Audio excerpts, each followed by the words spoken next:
Good morning. BCom part first की भारतीय banking एवं वित्तीय व्यवस्था EFM का सेकंड भाग। उसमें आज अपन बैंक की परिभाषा एवं कार्य पढ़ेंगे। बैंक का उद्गम किस प्रकार हुआ है अपन को देखना है। बैंक शब्द के उद्गम के संबंध में दो मत प्रचलित हैं। प्रथम मत के अनुसार बैंक शब्द का उद्गम इटालियन शब्द बैंकों से हुआ है। इस मत के अनुसार प्राचीनतम में इटली में बैंकों का शब्द का अर्थ बेंचों पर बैठकर मुद्रा बदलने से था। उस समय इटली के सराफा एवं सुनार बेंचों पर बैठकर मुद्रा परिवर्तन का कार्य करते थे।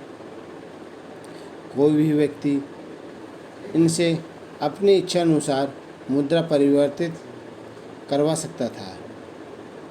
इनके पास विभिन्न मुद्राओं के कोष होते थे। इनके कार्यों से व्यापारियों को बड़ी सुविधा होती थी। कालांतर में बैंक शब्द का प्रयोग साख की व्यवस्था करने वाली संस्थाओं के रूप में किया जाने लगा। द्वितीय मत के अनुसार बैंक शब्द जर्मन भाषा के बैंक BANC शब्द से बना हुआ है। इसका तात्पर्य संयुक्त स्कंद कोश से है। यह कहा जाता है कि सन 1171 में वेनिस राज्य के आर्थिक संकट उत्पन्न हुआ। इससे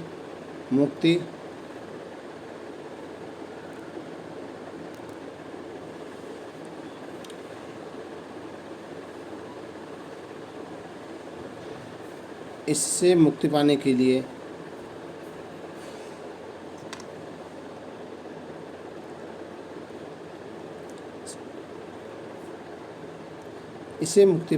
लिए राजा ने जनता से ऋण लिया। इस ऋण कोष के लिए बैंक शब्द काम में लिया जाता था। बाद में यह शब्द बैंकों BANKE बैंक तथा BANK बना। आधुनिक बैंकों द्वारा किए जाने वाला कार्य अतीत प्राचीन काल में साहूकारों, सराफा और व्यापारियों द्वारा किए जाते थे। ईसा से 200 वर्ष पूर्वी बेबीलोनिया व यूनान के मंदिरों में साख का लेन देन होता था। ईसा से पूर्व 7वीं शताब्दी में एसिसिरिया में मिट्टी के टुकड़ों पर साख पत्र लिखे जाते थे। ईसा मसीह के जीवन काल में यरूशलेम में मुद्रा का लेन देन होता था। भारत में वैदिक काल में भी बैंक व्यवस्था प्रचलित थी, लेकिन आधुनिक बैंकों का प्रारंभ 1157 में इटली के बैंक ऑफ वेनिस की स्थापना से माना जाता है।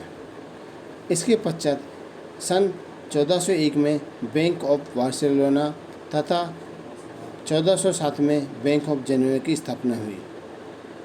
सन 1609 में हॉलैंड में बैंक ऑफ एम्स्टर्डम की स्थापना हुई थी, जो 7वीं शताब्दी का महान बैंक माना जाता था। इसके बाद से आधुनिक बैंकिंग का वास्तविक विकास शुरू हुआ। सन 1694 में बैंक ऑफ इंग्लैंड की स्थापना हुई। यह बैंक आधुनिक बैंकिंग व्यवस्था की सबसे प्राचीन इकाई मानी जाती है। 18वीं शताब्दी में बैंकिंग क्षेत्र में संयुक्त पूंजी वाली कंपनियों ने प्रवेश किया। इसमें सीमित दायित्व को मान्यता देने से इनके नियमन व नियंत्रण के लिए नियम बनाए गए। बैंक का अर्थ एवं परिभाषा। बैंक का तात्पर्य उस संस्था से जो जनता से जमा के रूप में रुपया प्राप्त करती है और ऋण के रूप में या जमाकर्ताओं की मांग पर रुपया देती है। इस प्रकार बैंक वे संस्थाएं हैं जो धन का लेन देन करती हैं। आधुनिक युग में विकास के साथ साथ बैंकों के कार्यों में भी वृद्धि हुई है। अब बैंक केवल मुद्रा के व्यापारी ही नहीं हैं, बैंकों की क्रियाओं का क्षेत्र बढ़ता जा रहा है। इस कारण इसकी एक सर्वमान्य परिभाषा देना कठिन है। बैंक के विभिन्न आधारों पर निम्नलिखित परिभाषाएं दी गई हैं।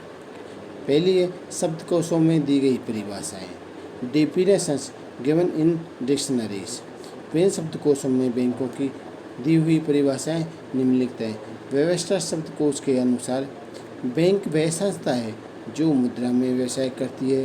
यह एक प्रतिष्ठान है जहाँ धन का जमा, संरक्षण तथा निर्गमन होता है तथा जहाँ ऋण देने एवं कटौती की सुविधाएं प्रदान की जाती हैं और एक स्थान से दूसरे स्थान पर धनराशि भेजने की व्यवस्था की जाती है।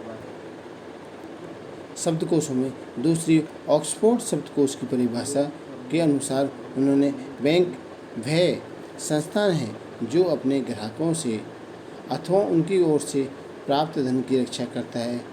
इसका मुख्य कार्य उनके चेकों का भुगतान करना, उनके लाभ उस धन के उपयोग द्वारा उत्पन्न होते हैं जिसे उपभोग नहीं करते हुए ग्राहकों में बैंक में जमा करा दिया है। इसी तरह विभिन्न राष्ट्रों के विधानों में दी गई परिभाषा अलग अलग देशों में अलग अलग विधान के द्वारा उनकी परिभाषा दी गई है। पहली है भारतीय बैंकिंग नियमन अधिनियम 1949 के अनुसार बैंकिंग वह कंपनी है जो बैंकिंग का व्यवसाय करे। यह सबसे छोटी और परिभाषा है, इसमें सभी कुछ कहा गया है। जिस प्रकार बैंक वह कंपनी है जो बैंकिंग का व्यवसाय करे, मतलब कि सभी ऋण लेना, ऋण देना, चेकों का लेना, चेक निर्गमन करना, ये सभी चीज़ें इसी के अंतर्गत आ गई हैं। बैंकिंग व्यवसाय से तात्पर्य ऋण देने अथवा विनियोजन के लिए जनता से मुद्राओं के निक्षेपों को स्वीकार करना जो मांगने पर अथवा किसी अन्य प्रकार से लौटाया जा सके तथा चेक, ड्राफ्ट, आदेश अथवा किसी अन्य प्रकार से निकाला जा सके। ब्रिटिश विनिमय पत्र अधिनियम 1882 के अनुसार बैंकर के अंतर्गत व्यक्तियों का वह समूह है, चाहे वह सम्मिलित हो अथवा नहीं सम्मिलित होता है, जो बैंकिंग का व्यवसाय करते हैं।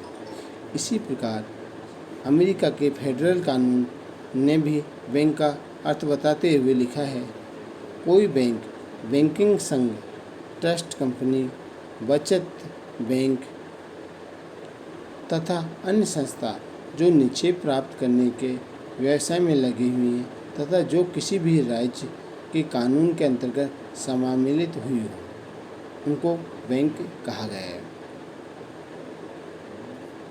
विभिन्न विद्वानों द्वारा दी गई परिभाषाओं के अनुसार उनमें सबसे पहले कैनले के अनुसार बैंक एक ऐसी संस्था है जो ऋण की सुरक्षा को ध्यान में रखते हुए ऐसे व्यक्तियों को जिन्हें उनकी आवश्यकता है मुद्रा उधार देती है और जो व्यक्तियों को फालतू मुद्रा अपने पास जमा ले लेती है उसे बैंक कहा गया है।